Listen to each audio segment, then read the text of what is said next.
श्री श्रीनिवास परमात्मतीर्णः श्री श्रीनिवासाय श्रीनिवासाय मंगलम् वीरं महाविष्णुं शरण्यं सर्वतोमुखं नृसिंहं भीषणं भद्रम्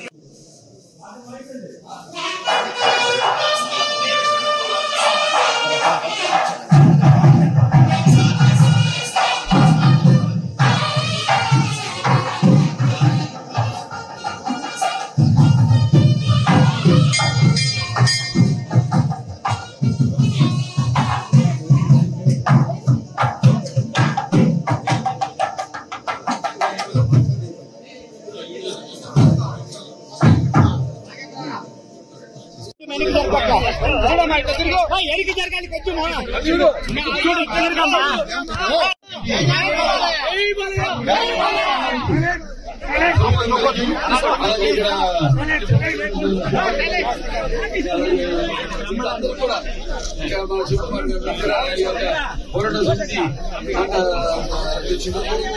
వీళ్ళందరూ ఆర్టీసీ కార్మికులందరూ కూడా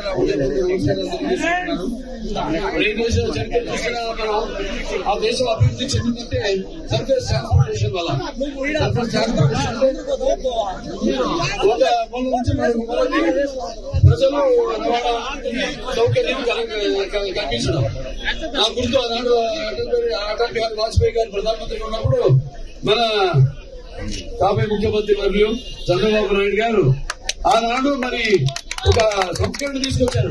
వాజ్పేయి గారు చెప్పడం జరిగింది, ఇలా మీరన్నీ రోడ్డు అనుసంధానం చేయండి, దేశం నాకంతటి అదే అభివృద్ధి చెందుతుందని. ముందు ఆయన నమ్మలేదు. తర్వాత సరే ముందు ఒక ఉదాహరణకు ఒక షిప్ వేసి చూడమంటే వేసి చూస్తే అది ఘన విజయం సాధించింది.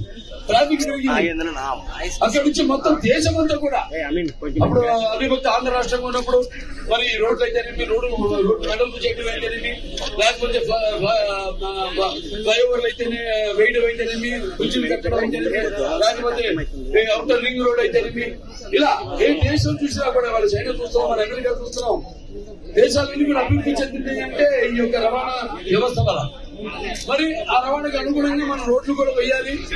రోడ్లు వేస్తేనే మనం అప్పుడు ఆనాడు 2012 బస్సులు కూడా జరిగింది. ఆ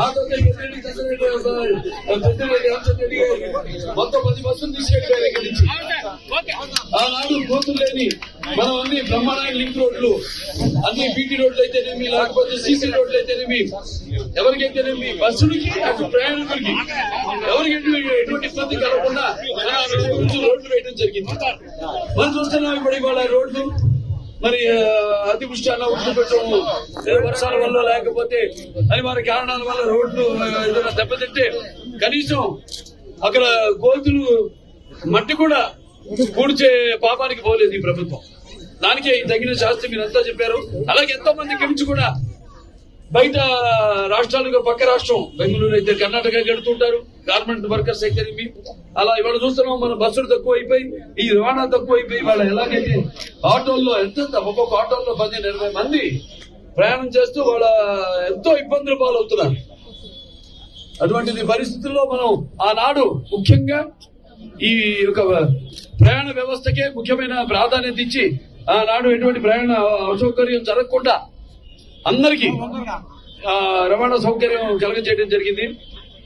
ఇవాళ మరి చూస్తున్నాం వాళ్ళు చేసిన పాపానికి ఇవాళ ప్రజలు తగిన శాస్తి చెప్పారు. ఇవాళ ఎన్నికల్లో ఇవాళ మీ అందరికీ నా శిరస్సు మంచి ధన్యవాదాలు తెలియజేస్తున్నాను.